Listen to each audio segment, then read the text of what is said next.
හයි යාළුවනේ මේ අරන් ආවේ Under the Queen Umbrella කතාවේ 7 වෙනි කොටස. 6 වෙනි කොටස ඉවර වෙන්නේ පොඩි කුමාරයාට කවුපු හැන්දේ පාට වෙනස් වෙලා ඒකේ වස තිබිලා කියලා රජින දැනගන්න තැන ඉන්නේ. ඉතින් ඊට පස්සේ මොකද්ද වෙන්නේ කියලා අපි බලමු. රජින ඉක්මනින්ම පොඩි කුමාරයා බලාගත්තු සේවිකාව හොයන් ඇවිත් පොඩි කුමාරයා කෑමකට වස දැම්මද කියලා අහනකොට ඒ සේවිකාව නෑ කියනවා.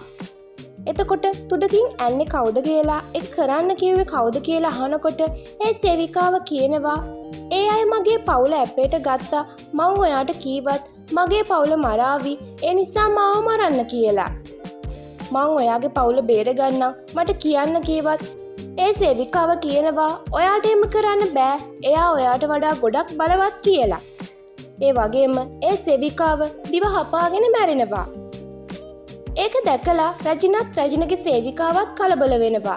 රාජකීය කුස්සියට ඇවිත් තරහෙන්ම රජින කියනවා හැමදේම පරීක්ෂා කරන්න කියලා. එතනට දුවන් එන සේවිකාවක් කියන දේ නිසා නිල නිවාසෙට දුවන් එන රජින දකිනවා එයාගේ කාමරේ ගින්නක් ඇති වෙලා කියලා. ඒකෙනුත් කලබල වෙන රජින ආයෙ කිසිම කෙනෙක්ට මගේ කාමරයට ඇතුල් වෙන්න අවසර දෙන්න එපා. කාවවත් මට විශ්වාස කරන්න බෑ කියලා රජින සේවිකාවට කියනවා.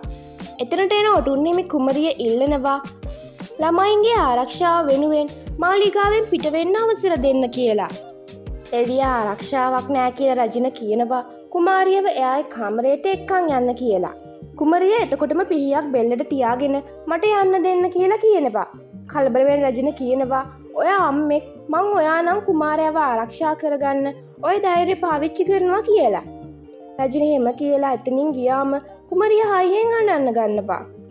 දොබගේ රජින රජතුමාට බයිනවා. "ඇයි ප්‍රශ්න කිලිම නැවැත්තුවේ රජිනගෙන් කියලා. තමන්ගේම පුතාව මරපු රජිනව අයින් කරන්න කියලාත් කියනවා." රජතුමා එතකොට කියනවා "කවුද තමන්ගේම දරුවෙක් මරන්නේ? මාත් ඔයා කියන දේ ඇහුවේ නැත්තම් මාවත් රජකමෙන් අයින් කරනවද කියලා." "මොනවටද ඔයා ඔය බය වෙලා ඉන්නේ?" කියලා දොබගේ රජින අහනකොට රජතුමා කියනවා "මං හැමදේටම බයයි. ඔයාත් ඇතුළුව" කියලා. හැමෝම එකතු වෙලා හැමතිස්සෙම මාව මේ අපිරිසිදු සිංහාසනේ වාඩි කරවපු එක මතක් කරයි කියලා මට බයයි කියලා. දොබගේ රජින අහනවා "මං හැමදේම කරලා ඔයා පත් කරපු සිංහාසනේද අපිරිසිදුයි කියන්නේ" කියලා. රජතුමා කියනවා "මට නෙවෙයි ඒක ඔයාටයි ඕනි උනේ" කියලා. එතකොට දොබගේ රජින කියනවා "ඔයාටත් ඕනි වුණා. ඔයායි ඔක්කොම පටන් ගත්තේ" කියලා. එතකොට අතීතේ මතක් කරමින් පෙන්නනවා රජතුමා පොඩි කාලේ අහලා ඇයි ඔටුන්නිමි කුමාරයාට පුළුවන් වුණත් මට බැරි කියලා. ඒ නිසා එයාට ඔටුන්නිමි කුමාරයා වෙන්න ඕනි කියලා ඉල්ලලා. ඉතින් රජතුමා අහනවා ඔයා හිතන්න එපා මේ සිංහාසනේ ඔයාගේ කියලා. මමයි රජු මමයි තීරණය ගන්න කියලා. එතකොටම දොවග රජින කියනවා මමයි ඔයාව රජ කරේ කියලා. මේ පෙන්නන්නේ එයා කලින් ඔටුන්නිමි කුමරුව මරපු විදිහ. මමම රජිනව අල්ලගන්නම් කියලා දෝවග රජින එතනින් යනවා. සෝනම් කුමරුත් දැනගන්නවා අම්මව එළියෙන් ගෙනපු බෙහෙත් වලට අහු වෙලා කියලා. ඒ වගේම අනික් කුමාරවරු අම්මගේ දොර ගාව කනදීගෙන ඉන්නකොට දොර අයින් නිසා බිමට වැටෙනවා. ඉතින් මේ කුමාරවරු ඇවිත් තියෙන්නේ රජින හොඳින්ද කියලා බලන්න. අම්මා කෑම කන්නේ නැහැ කියලා දැනගෙන එයාලා කෑමත් අරන් ඇවිල්ලා. ඒ වෙලාවේ ඉල්ලයන් කුමාරයා අහනවා තාත්තා රජ වෙන්න කලින් උන්න ඔටුන්නිමි කුමාරයා මරලා එයාගේ සහෝදරයන්වත් මැරුවද අපිටත් එහෙම වෙයිද කියලා.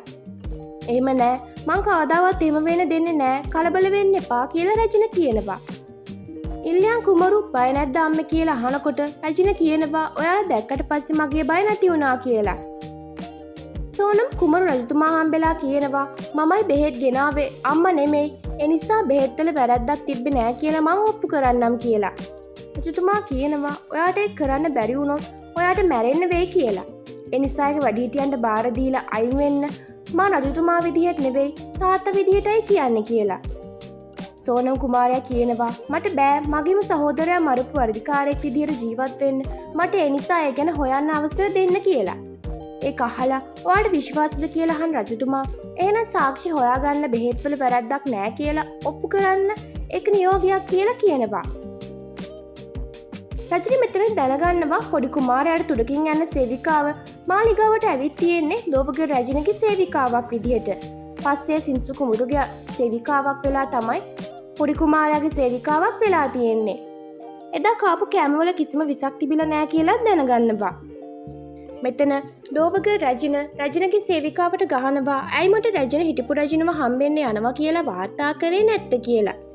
මොනවද එයාලා කතා වුණේ කියලා අහනවා. එතකොට සේවිකාව දන්නේ නැහැ කීවම දෝවග රජනගේ සේවිකාව කනට ගහලා කියනවා ඔයාගේ පවුල රැක ගන්න ඕනි නම් කියන්න කියලා. රජනගේ සේවිකාව කියනවා මාවේ දවස්වල සේවයට ගත්තකට කෘතගුණ විදියට මං උදව් කීපයක් කරාට මගේ ස්වාමියා වුණ රජෙන්ට විරුද්ධ වෙන්න මට ඕනේ නෑ කියලා. දෝවග රජන අහනවා ඔයා මරණයටවත් බය නැද්ද ඔහොම කතා කරන්නේ? ඔයා කවදාවත්ම මාව ඔයාගේ ස්වාමියා කියලා හිතුවේ නැද්ද කියලා. සේවිකාව එතකොට කියනවා අයාලා යන බලලෙක් පවා එක්කෙනෙක් විතරයි එයාගේ ස්වාමියා කියලා හිතන්නේ කියලා. මම අදට ඔයාට යන්න දෙන්නම්. ඒත් මං කලින් කෙනාමයි කියලා මතක් කරන්න එපා කියලා දෝවග රජන කියනවා. එළියට ආපත් යන්නේ නැතුව නැවතෙන රජනගේ සේවිකාවට ඇහෙනවා මක්‍රියෝ කියන සේවිකාව හොයාගන්න රජන හොයාගන්න කලින් කියලා. ඒ වගේම හිට නඩු විභාගයේදී හිටපු රජන ගැන කියන්නේ නැහැ. ඒක අවදානම් කියලා සේවිකාව අහන් ඉන්නවා. ඒක දැනගන්න රජන හිරේ ඉන්න වෛද්‍යවරයා හම්බෙන්න යන ගමන් රජන කියනවා එයාව හම්බෙන්න යන එක විතරක්ම නෙවෙයි මේ ගමනේ අරමුණ කියලා. එතනට ගියත් වෛද්‍යවරයා හම්බෙන්න රජනට මහා ඇමතිට දෙන්නේ නැහැ. ඉතින් රජන ආපහු හැරිලා එනවා. ඒ අතරේ හුවාං බිසෝ මේ වෛද්‍යවරයාගේ මූණ අල්ලගෙන තව ටිකක් ඉවසන් ඉන්න ඔක්කොම ඉක්මනින් අවසන් වේවි කියලා කියනවා. වෛද්‍යවරයාත් බිසවගේ අත අල්ලගෙන එයා දිහා බලන් ඉන්නවා. සෝනම් කුමාරයා ටෝජි වෛද්‍යවරයාව හොයන් ආවත් වසංගතය ඉවර වෙලා නිසා එයා එතනින් ගිහිල්ලා. එයා තොරතුරු හොයාගත්ත කෙනාගෙන් ටෝජි සාමාන්‍යයෙන් ඉන්න තැන දැනගෙන එයාව හොයන්න ගියාම අපිට පෙන්නනවා ටෝජි සෝනම් කුමාරයාව දැකලා පැනගන්නවා කියලා. මේ අතරේ රජනගෙන් ප්‍රශ්න කිරීම පටන් ගන්නවා. හැමෝම එළියෙන් බෙහෙත් ගෙනාව එක වැරදි. ඒ නිසා ඒ කුමාරයා මැරුණේ කියලා කියනකොට රජතුමා ඔටුන්නිමි කුමාරයාට බෙහෙත් කරපු වෛද්‍යවරයාගෙන් අහනවා කවුද ඔයාට මේ බෙහෙත් ගෙනත් දුන්නේ කියලා. ඉතින් වෛද්‍යවරයා කියනවා ඒ රජන කියලා. රජනත් පිළිගන්නවා මං පිටින් බෙහෙත් ගෙනත් දුන්නා කියලා. ඒත් ඒක මට දුන්නේ එයාට මේ ලෝකේ වැඩියෙන්ම ආදරය කරන කෙනෙක්. ඒ නිසා මං ප්‍රශ්න නොකර කියලා. ඒ දුෂ්ට බෙහෙත ඔයාට දුන්නේ කවුද කියලා දෝවග රජන අහනකොට ඒ ඔටුන් හිමි කුමරිය කියලා කියන රජන කියනවා කාලයක් තිස්සේ ඒක කුමාරයාට දෙනවා කියව නිසා මං වැඩි ඒ ගැන හෙව්වේ නෑ කියලා.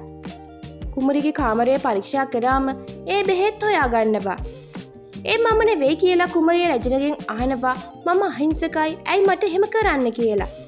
රජන කියනවා වෙන විකල්පයක් තිබ්බේ නෑ ඒ බෙහෙත් මගේ පුතාව මැරුවා කියලා. ඒ අතරේ රජතුමා ප්‍රශ්න කිරීම අවසන් කරනවා.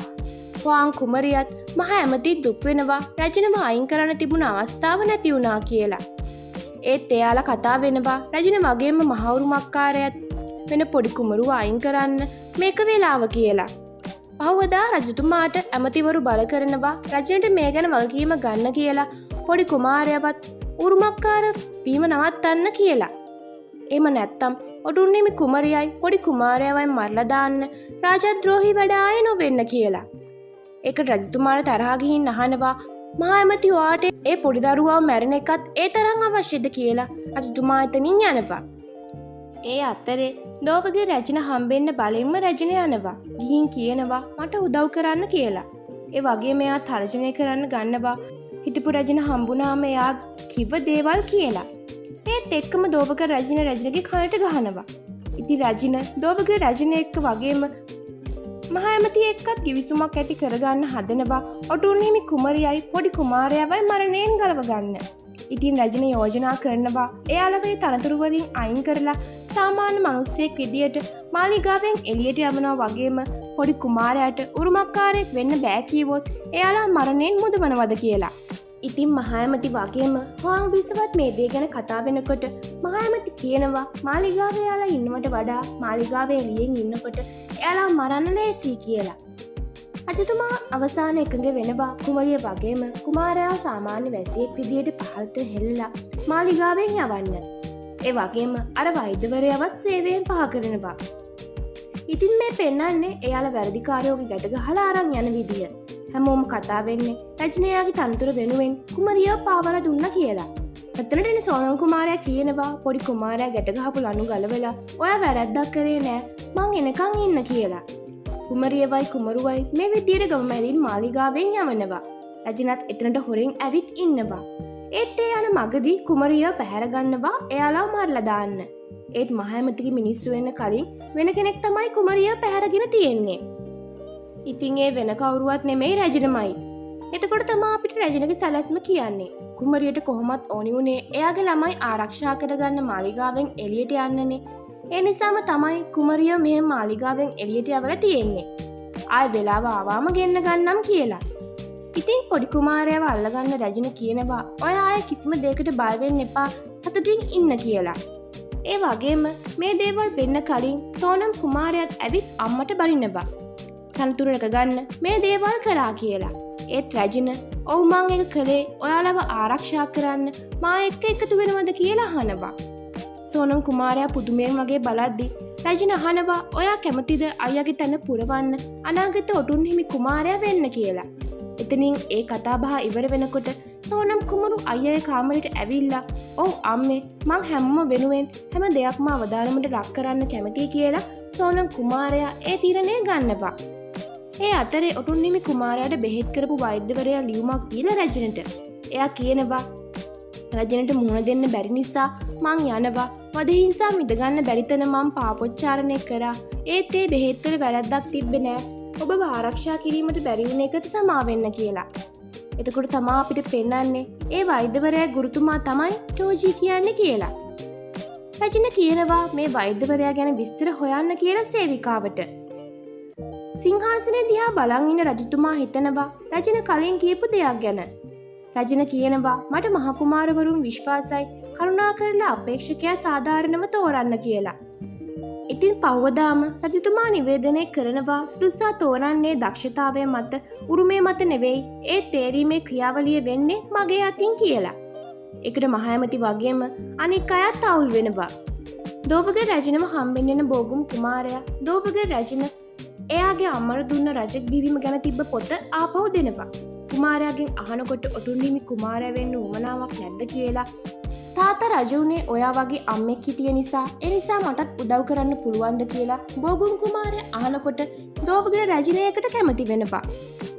රැජින බිසෝවරු රැස් කරලා කියනවා තරගයකින් තමා ඊළඟ ඔටුන් හිමි කුමාරයා තෝරන්න කියලා. හැමෝම පුදුම වෙනවා වගේම පාන් විස්ස වහනවා කවදා ඉඳන්ද තරගය පටන් ගන්න කියලා. රැජින කියනවා දැන්ටමත් පටන් අරන් තියෙන්නේ කියලා. එතකොට තමා අපිට පෙන්වන්නේ කුමාරවරුන්ගේ ඔළුව වහලා එයාලව පැහැර ගන්නවා. එයාලා මෙහෙම අරන් එන්නේ කැලේකට. එතනදී තමා තරගය පටන් ගන්නෙ. විසිල් එකෙන් පස්සේ මුලින්ම දුවගෙන අවසන් රේඛාවට එන කෙනා පිළිවෙලට තමා මේක දිනන්නේ. ඒ වගේම නම ගහපු ටැග් එක අවසන් වෙනකම්ම පුවරුවේ රැඳලා තියෙන කෙනා තමයි ඊළඟ කුමරු වෙන්නේ. හැමෝම කල්ට කර දුවන් යනකොටම බාල කුමාරයා තමා අන්තිමට දුවන් එන්නේ. එතනින් 7 වෙනි කොටසත් ඉවර වෙනවා. අපි බලමු සෝනම් කුමාරයාට මේ තරඟයේ අවසානයේ වෙනකම් ඉන්න ලැබෙවිද? එයා ඊළඟ ඔටුන් හිමි කුමාරයා වේවිද කියලා.